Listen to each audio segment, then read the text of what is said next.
when you can. So now let's talk to the freeze drying, because this is the fun stuff. You can purchase pre-packaged freeze-dried food. And I was living in San Diego and I did not have my freeze dryer with me at the time.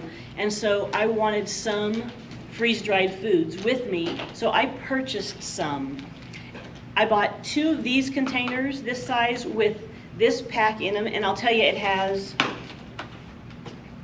corn, green beans, strawberries, broccoli, chocolate pudding, blueberries, banana chips, and pineapple.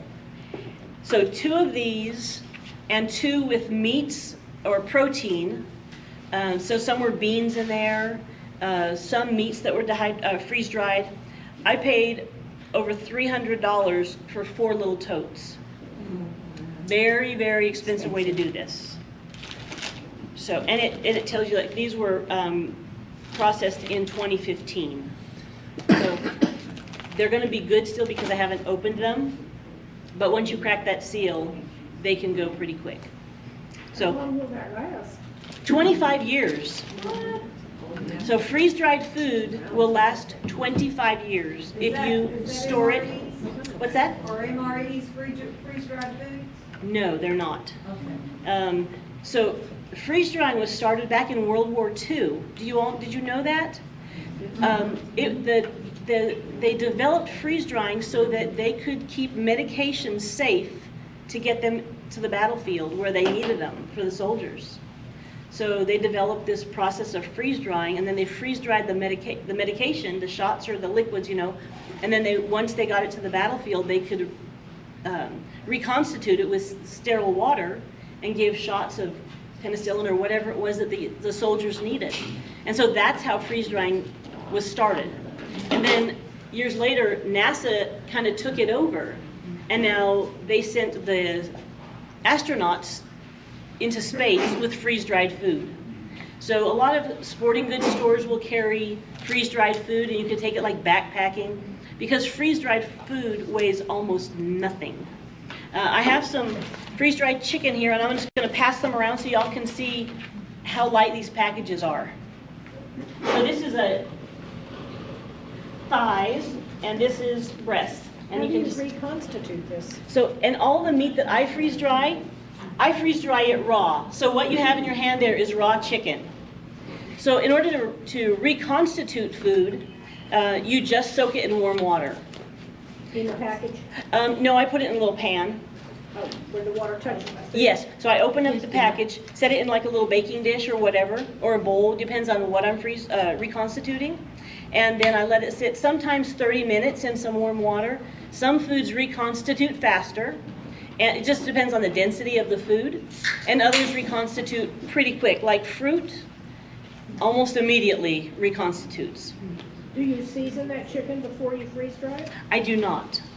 And the reason I like to freeze dry the meat raw is because when I reconstitute it, I can do anything with that meat. If I've already cooked it, it is what it is. But if I want to grill a turkey breast, so I took, last year Aldi's had turkeys on sale right around Thanksgiving for 67 cents a pound. I'm pretty sure that was the number. And so I went and bought one, and we had it for Thanksgiving, and I bought 2 more.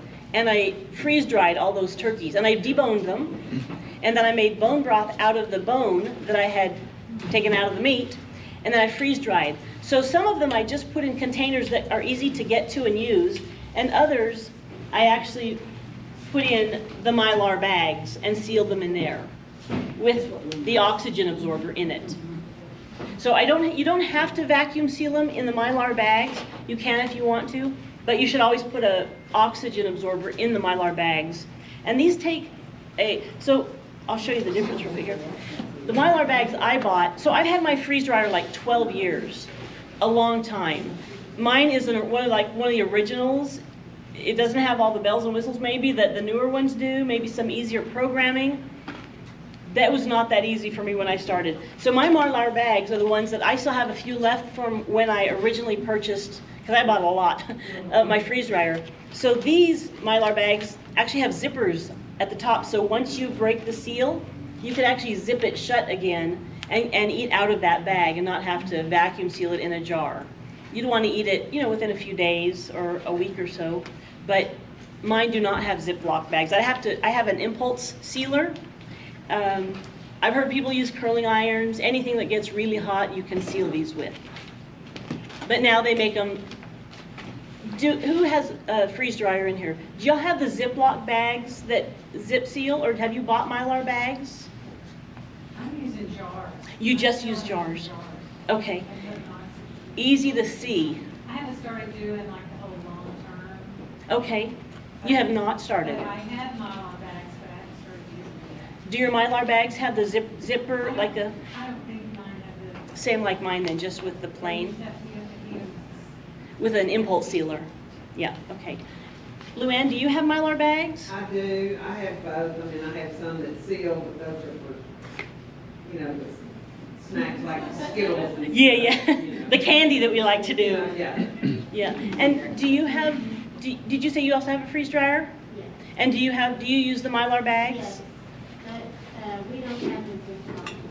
You don't have the Ziploc. They're probably more expensive, because it's a handy thing.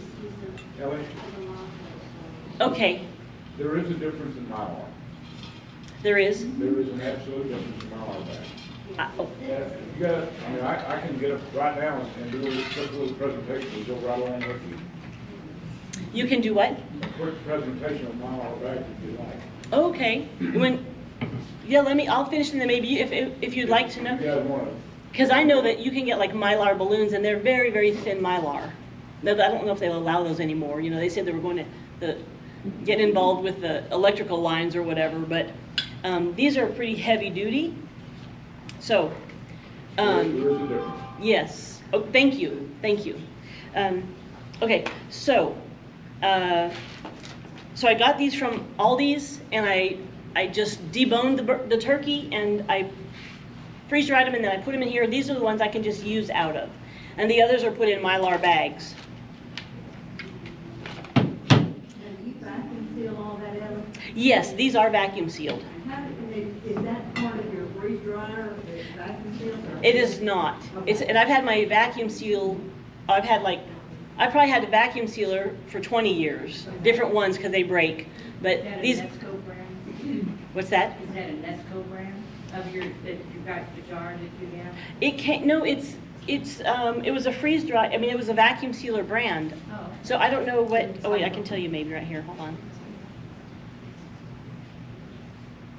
This one says Snail, it's a Snail brand, but it came with one of my vacuum sealers. So, and you can just push this button, if everybody real quiet, you can hear it. So now it's not vacuum sealed.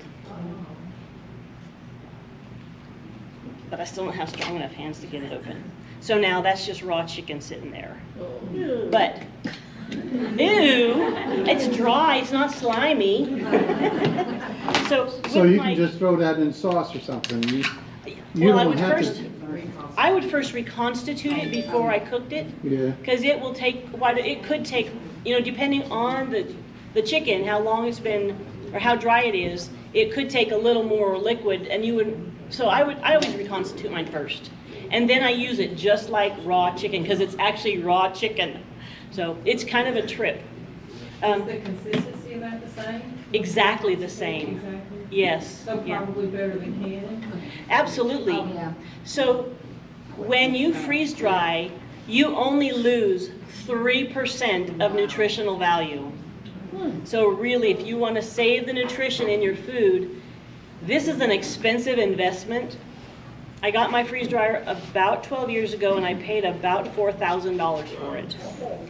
Today, during the pandemic, I heard they went back up almost to $4,000. Well, now I think Atwood sells them, and and even the company itself, they have them for about $2,800. That's still a lot of money, by the way. It doesn't just roll out of your pocket. But if you're interested in any kind of food preservation, if you have big gardens, or you're just wanting to be prepared for the food shortages like we had over COVID and the pandemic, then you have to just decide for yourself what's important to you, and do you want to save the best food nutrition that you can save. So in order for me to re-vacuum seal this, it's super easy. My vacuum sealer, this one, came with this neat little attachment. It actually looks like this. So there's little bags you can get that have a little seal on them, and it's this shape that go with my vacuum sealer, and then they zip open. They open and close. So instead of me having to seal it with the little bar, I put the food in, I zip it shut, and then I vacuum seal it with this on the counter. But this comes off, and then it attaches to these jar lids that will vacuum seal these. So this is my small one for the small lids, and then here's the large vacuum sealer attachment for the largemouth lids. And if I didn't have that little hole right here is what I would plug this into, and then turn it on and hit accessory, and it would just vacuum seal all of the air back out of it.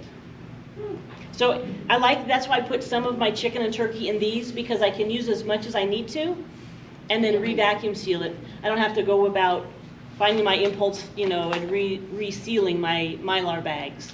Okay, I have one more question. Yes. Now that you have unsealed that, Mhm. and it is dried chicken